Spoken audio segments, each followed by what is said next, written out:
नमस्कार प्रिय छात्रों, ऑनलाइन शिक्षण की व्याख्यान श्रृंखला में आपका पुनः स्वागत है। आज हम कबीर की कुछ साखियाँ और पद पढ़ेंगे जो आपके पाठ्यक्रम में सम्मिलित हैं।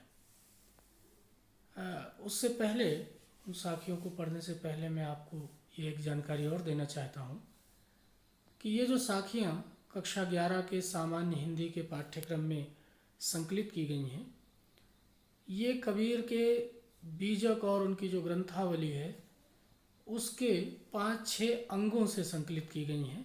कबीर का जो साहित्य है वो अंगों में विभाजित है और रागों में विभाजित है। तो आप अंग देख सकते हैं यहाँ पे अपने स्क्रीन पर। गुरुदेव को अंग, सूरा तन को अंग, विरह को अंग, पर्चा को अंग, रस को अंग, लांबी को अंग और निहकर्मी पतिव्रता को अंग। तो इन्हीं अंगों से उनकी कुछ साखियाँ आपके पाठ्यक्रम में संकलित की गई हैं जिनको आज हम पढ़ेंगे।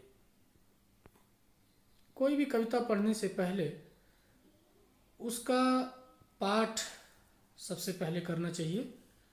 पाठ के बाद ये देखना चाहिए कि उसमें जो कठिन शब्द हैं, पूरी कविता में उन शब्दों का या उस पूरी कविता का क्या मूल अर्थ भाव प्रकट हो रहा है, और फिर धीरे से उस कविता को की अनुभूति करते हुए व्याख्या के स्तर पर पहुंचना चाहिए। तो आइए सबसे पहले हम पाठ करते हैं और उसके बाद फिर उसके अर्थ, उसके भावार्थ और उसकी व्याख्या को क्रम से देखेंगे। तो पहले साखी है कि बलिहारी गुरु आपने द्यो हानि कै बार, जिन मानिस तै देवता करत न लागी बार।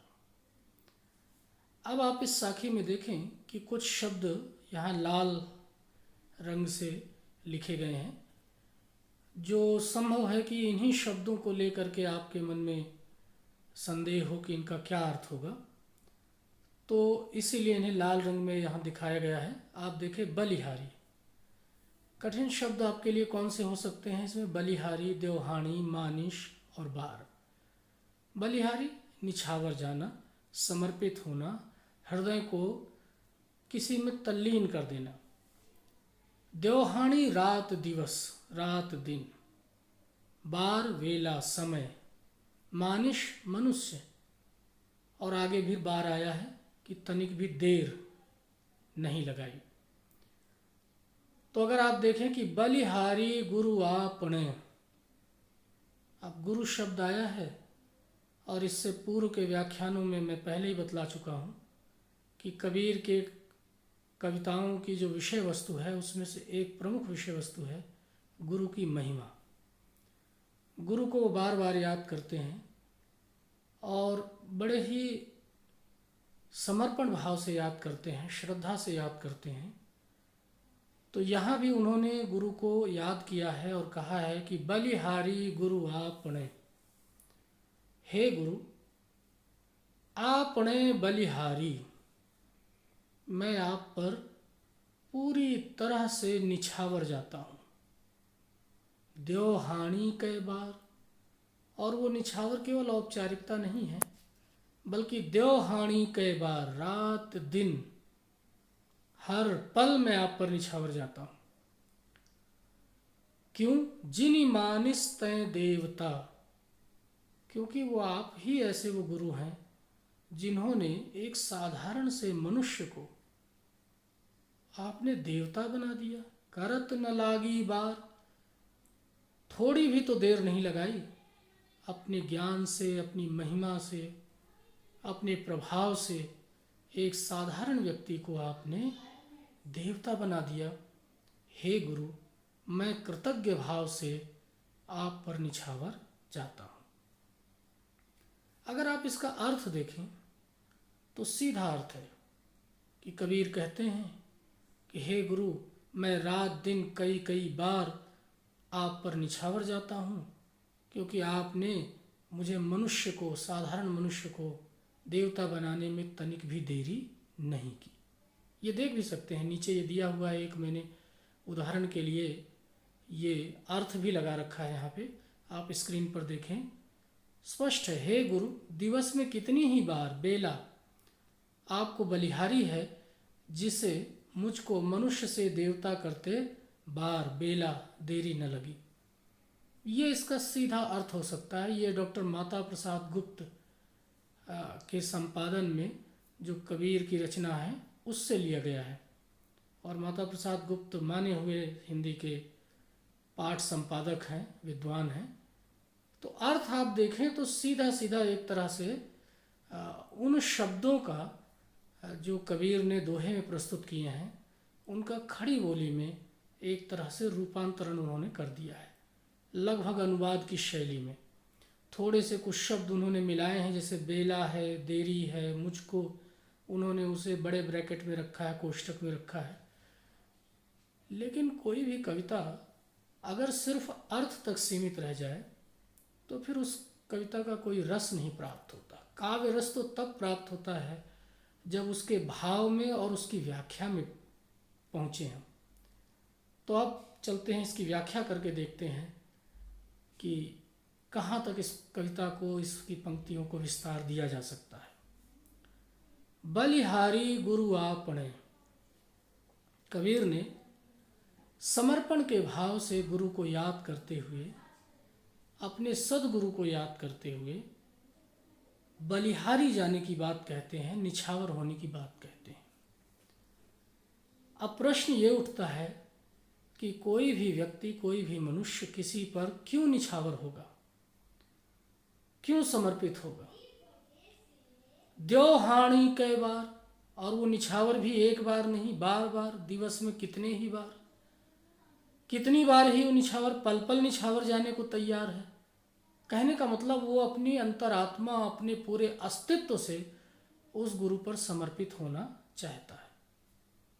समर्पित होना तब, समर्पित होने का भाव तब मन में पैदा होता है जब जिसके प्रति हम समर्पण का भाव दिखा रहे हैं उसने कोई हम पर बहुत बड़ा उपकार किया हो, उसने हमारे जीवन को बहुत गहराई से प्रभावित किया हो, उसने हमारे हृदय में, हमारे मन मस्तिष्क में स्थान बनाया हो।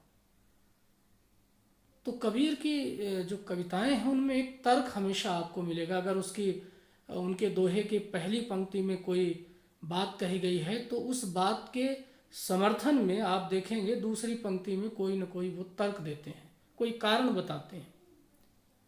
इस पंक्ति में भी है, देखिए, जिनि मानिस तै देवता करत न लागी बारी, जिन्होंने मुझको मनुष्य से देवता बनाने में तनिक भी देर नहीं की, बार नहीं किया, तनिक भी देरी नहीं लगाई। अब आप समझिए कि क्यों न वो समर्पित हो जाए।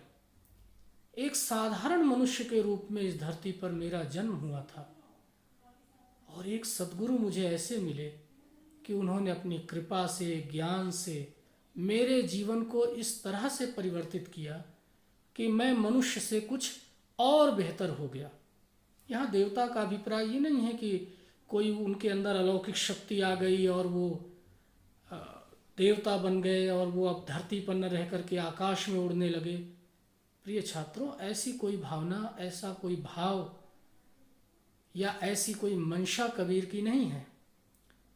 कबीर तो गुरु की महिमा का वर्णन करते हुए, उनकी कृपा का वर्णन करते हुए ये इशारा करना चाह रहे हैं कि कोई भी मनुष्य हो, वो पहले तो एक साधारण मनुष्य ही होता है। अगर उसको अपनी मनुष्यत्व को और ऊंचा उठाना है, मनुष्य से ऊपर उठना है, देवता हम किसे मानते हैं? जिसके अंदर और भी अच्छाइयाँ हों, सद्गुण हों, जो मनुष्य से बेहतर हो, जो मनुष्य से और अच्छा बन जाए, उसी को तो देवता कहते हैं। दिव्य धातु का अर्थ होता है चमकना, जिसका व्यक्तित्व चमकदार हो जाए, कुछ विशेषता आ जाए उसमें। तो इसलिए मैं उस गुरु के प्रति समर्पण का भाव रख रहा हूँ जिसने मुझ जैसे साधारण व्यक्ति को, मनुष्य को देवता बनाने में तनिक देर नहीं लगाई। वो राह दिखाई, वो सूत्र दिया, वो रास्ता दिखाया, वो प्रकाश मेरे अंतर मन में फैलाया कि मैं जो हूँ उससे बेहतर हो गया, उससे अच्छा बन गया। इसलिए इतनी अनुकंपा और कृपा के कारण कृतज्ञ मन से, कृतज्ञ मतलब जिसने उपकार मान लिया हो, कृतज्ञ मन से मैं अपने उन महान गुरु को, सदगुरु को प्रणाम करते हुए उन पर हर पल रात दिन समर्पित होता हूँ, निछावर जाता हूँ। मैं उनके प्रति अपनी कृतज्ञता व्यक्त करता हूँ।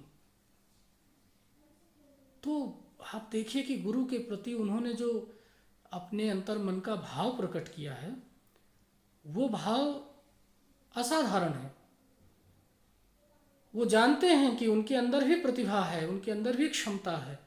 कबीर कोई साधारण व्यक्ति नहीं थे, लेकिन उसके बावजूद उन्होंने इस ओर इशारा किया कि किसी भी मनुष्य के जीवन को ऊंचा उठाने, उसका उद्धार करने में गुरु की कितनी बड़ी भूमिका हो सकती है कि वो एक साधारण व्यक्ति को असाधारण बना सकता है, वो मानुष को देवता बना सकता है। और करत न लागी बार, और उन्होंने उस गुरु के प्रति समर्पण का भाव व्यक्त किया है जो करत न लागी बार, जिन्होंने देरी नहीं की। बहुत से गुरु हो सकते हैं जो देरी करें, बहुत से गुरु हो सकते हैं जो शिष्य के प्रति इस प्रकार का सद्भाव न रखते हों।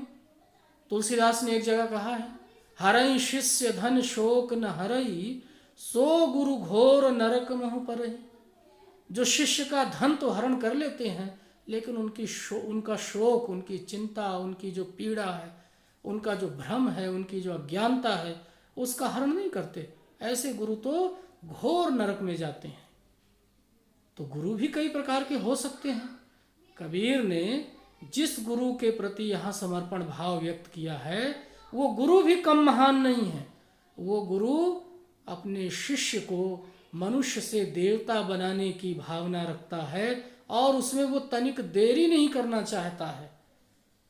वो अपने शिष्य के प्रति ऐसा सद्भाव रखता है कि वो तनिक भी देरी नहीं करना चाहता। करत न लागी बार।